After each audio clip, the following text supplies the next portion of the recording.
Benvenuti nei podcast di Intesa San Paolo On Air.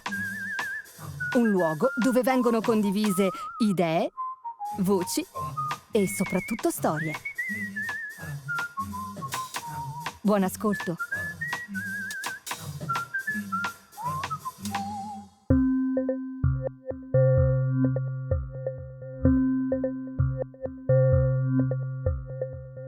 (212.961 abitanti), placidamente adagiata quasi a mezza via tra i poli turistici di Verona e Venezia, a metà strada tra la casa di Giulietta, l'Arena e i canali della laguna più famosa del mondo.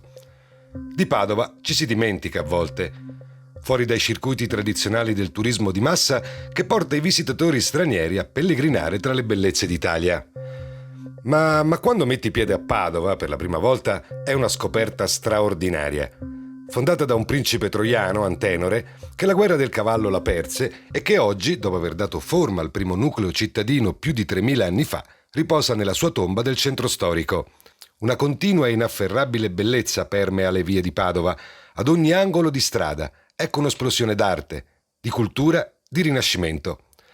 La Cappella degli Scrovegni, l'Università di Medicina, il Caffè Pedrocchi, il Teatro Anatomico, il Baccalà Mantecato, la Piazza dei Signori, Prato della Valle, il Santo Senza Nome, le Sarde in Saor e ovviamente il Padova Calcio. Il nostro viaggio alla scoperta delle province del calcio italiano oggi ci porta a Padova. Questo è Tutto il calcio, provincia per provincia, uno straordinario affresco della nostra memoria sportiva. Un mosaico dove pezzo dopo pezzo andremo a ricostruire la geografia calcistica d'Italia, alla riscoperta delle nostre unicità locali.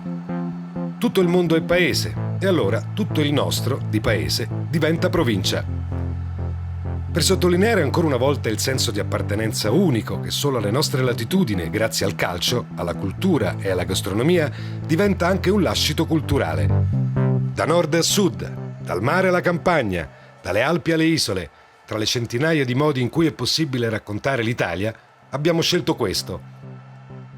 Fatto di pallone, fatto di passione e fatto di ricordi. Il santo patrono di Padova è Sant'Antonio, un frate francescano portoghese che nacque a Lisbona ma morì per l'appunto a Padova, dove trascorse lunghi anni di predicazione durante il Medioevo. Il rapporto osmotico tra la sua memoria, il suo lascito culturale e la comunità è tale che Padova viene addirittura detta la città senza santo, perché nessuno qui si sognerebbe mai di pronunciare il nome per esteso.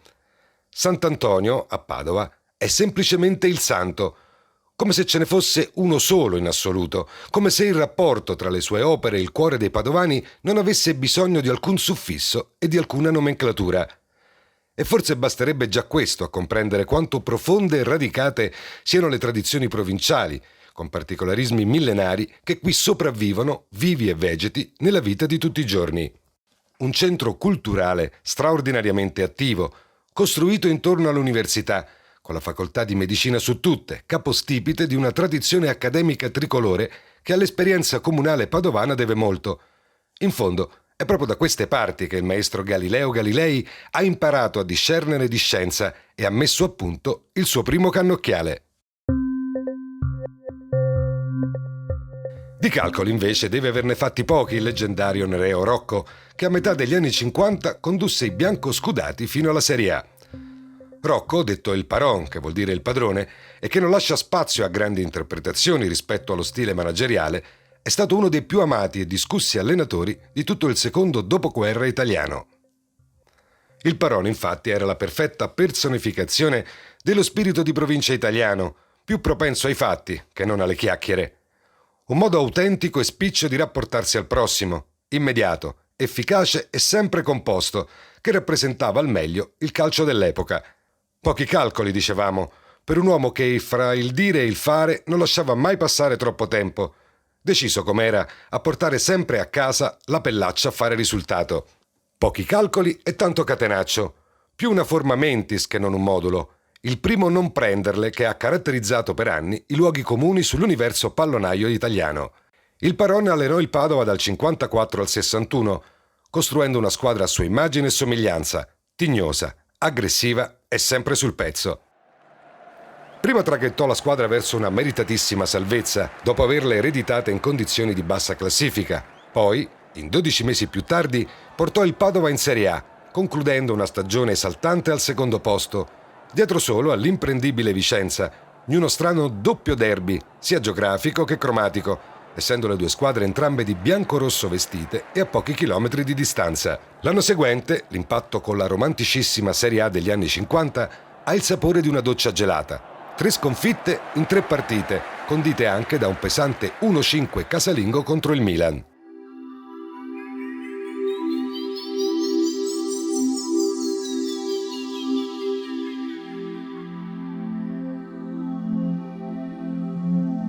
Ma da lì in avanti qualcosa scattò e il modulo difensivo del Paron iniziò a macinare punti su punti, rendendo il campo dedicato a Silvio Appiani un fortino inespugnabile.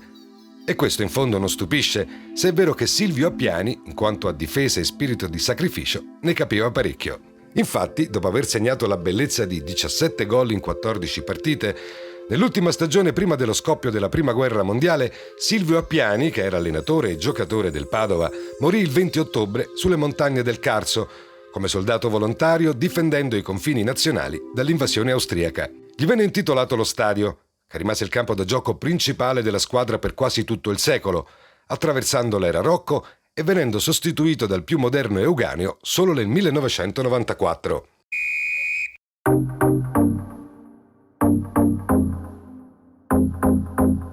Il Padova di Rocco comunque, dopo aver portato a casa un paio di salvezze tranquille, diventò addirittura nella stagione 57-58 uno spauracchio per la vittoria dello scudetto, piazzandosi terza nella classifica finale dietro alla Juventus e alla Fiorentina. Una vera e propria impresa, sfiorata grazie a un ruolino di marcia casalingo fatto di 13 vittorie e una sola sconfitta, facendo lo scalpo a praticamente tutte le big dell'epoca. L'11 titolare del Paron era talmente collaudato da diventare quasi una filastrocca benaugurante per i propri tifosi. Pin, Blason, Scagnellato, Pison, Azzini, Mori, Amrin, Rosa, Brighenti, Mari e Boscolo. Un manipolo di duri e rocciosi mastini capace di rendere impossibile la vita a qualunque avversario.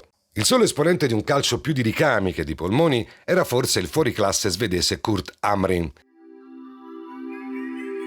Il nativo di Stoccolma aveva avuto un'infanzia romanzesca. Quinto figlio di un imbianchino, aveva racimolato i primi soldi facendo l'operaio e lo zincografo per un giornalino locale. Poi, per fortuna sua e di tutti i tifosi, il suo talento per il pallone lo aveva portato alle porte del bel paese, consacrandolo come uno dei bomber più rappresentativi del secondo dopoguerra. Una sola stagione a Padova, ma 20 gol e terzo posto finale, in un anno a forte trazione sterofila, visto che un solo italiano, Sergio Campana, fu in grado di infilarsi nella top 10 dei migliori marcatori a fine campionato. Lo scudetto non arrivò, ma la cavalcata del Padova del Paron ancora viene ricordata da coloro che c'erano in termini mitici. Pura esemplificazione di un calcio provinciale fatto di sudore, di idee e di identificazione con la città, che oggi, nella contemporaneità globalizzata, è sempre più difficile ottenere.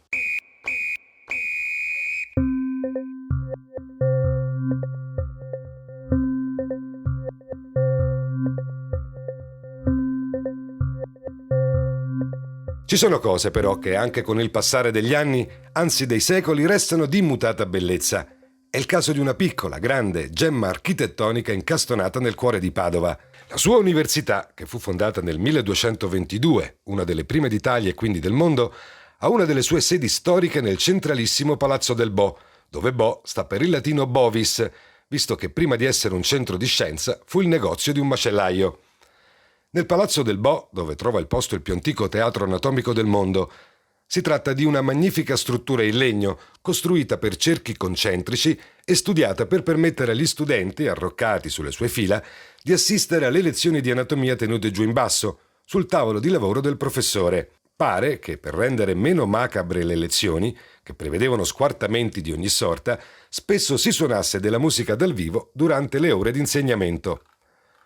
Oggi non ci sono più cadaveri da ammirare nel teatro anatomico, che è diventato una delle mete turistiche più ammirate della città. In ogni caso, il suo scopo iniziale non è molto diverso da quello che facciamo qui, nella nostra serie, andando a prendere le storie del passato e vivisezionandole per capire un po' della storia del nostro calcio e un po' delle realtà provinciali italiane, che tanto partecipano a rendere straordinario il nostro paese. Scoperchiamo il vaso di Pandora dei ricordi, raccontando per immagini le vicissitudini di una provincia calcistica, e nel farlo utilizziamo l'arte e la storia, che diventano metafora e riflesso del nostro incedere. E allora, più del teatro anatomico, tra tutto ciò che di bello caratterizza il centro cittadino di Padova, da Prato della Valle, una delle piazze più grandi d'Europa, al Giardino Botanico, da Piazza delle Erbe a Piazza dei Signori, tra tutto questo, forse la cosa che più si avvicina a raccontarci della parabola del Padova Calcio è l'orologio astronomico.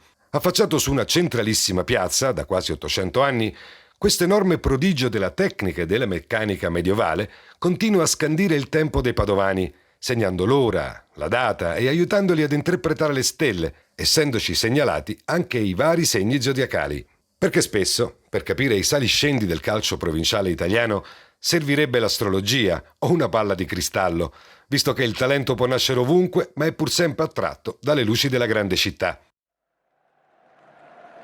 Un bel rigurgito di talento e di gioie calcistiche a Padova ci fu nel corso della stagione 90-91, quando sotto la guida di Mario Colautti una squadra piena di giovani talentini in erba sfiorò il ritorno in Serie A. Antonio Benarrivo, Demetrio Albertini e Angelo Di Livio, detto affettuosamente il soldatino per la rigorosissima attenzione in campo e per il modo un po' militaresco di correre, sarebbero tutti diventate colonne del calcio azzurro, dopo i loro inizi nel Padovano.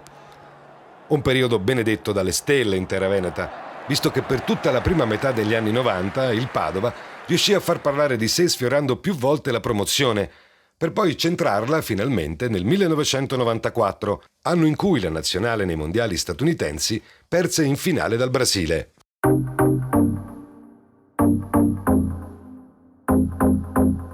E di mondiali uno lo avrebbe vinto anche Alessandro Del Piero, che proprio in quegli anni fece il suo esordio nel calcio che conta con la divisa del Padova addosso.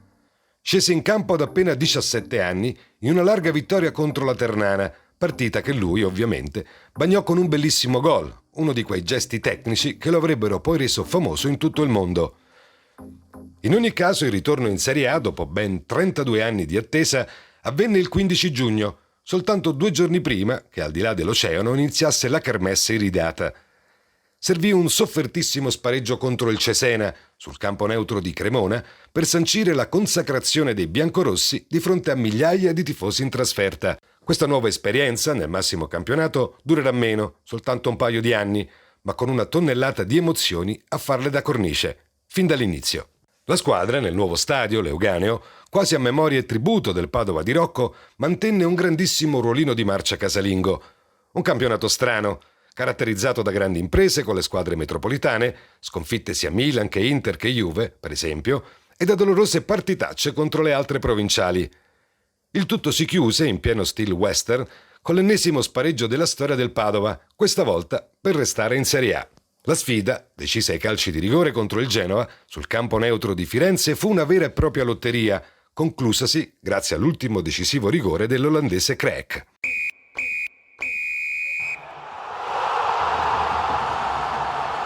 Ma chissà cosa avrebbe detto il Paron Rocco se avesse scoperto che alla guida della difesa di quel Padova, oggetto di culto, c'era un gigantesco cowboy americano. Capelli lunghi e di un rosso acceso, stile unico e inconfondibile, camminata da texano e un vestiario da divo del rock.